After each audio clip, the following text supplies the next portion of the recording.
સુરતી કુંભાળિયા ભજીયા તો તમે બધા જ ખાધા હશે, પણ કુંભાળિયા ફ્લેવરના ગાંઠિયા અગર મળી જાય ઘરે તો કેટલી મજા પડી જાય. બહુ જ ઇઝીલી આ ગાંઠિયા બની જાય છે અને મારા બચ્ચાઓને ગાંઠિયા એટલા બધા ભાવે છે, so I always prefer making gathiya at home.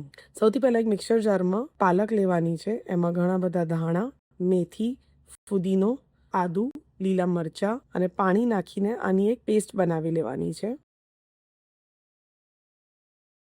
તમે જોઈ શકો છો એકદમ સરસ પેસ્ટ રેડી થઈ ગઈ છે. હવે બેસન લઈશું અને બેસનને મેક શ્યોર કે ચાળીને લેવાનું છે. જ્યારે પણ ગાંઠિયા બનાવતા હોઈએ ત્યારે બેસનને હંમેશા ચાળીને લેવાનું. આની અંદર જે પ્રપોર્શન્સો લઈ રહી છે, પ્રપોર્શનનું ખાસ ધ્યાન રાખજો. હવે એની અંદર તેલ નાખવાનું છે અને વચ્ચે ગાંઠિયાનો જે સોડા આવે છે એ એડ કરવાનો છે. અગર ગાંઠિયા ખાર ના હોય તો બેઝિક સોડા પણ એડ કરી શકાય છે. થોડો અજમો નાખીશું, ક્રશ કરેલા કાળા મરી, મીઠું, આ બધી જ વસ્તુઓને પ્રોપરલી મિક્સ કરી લેવાનું છે.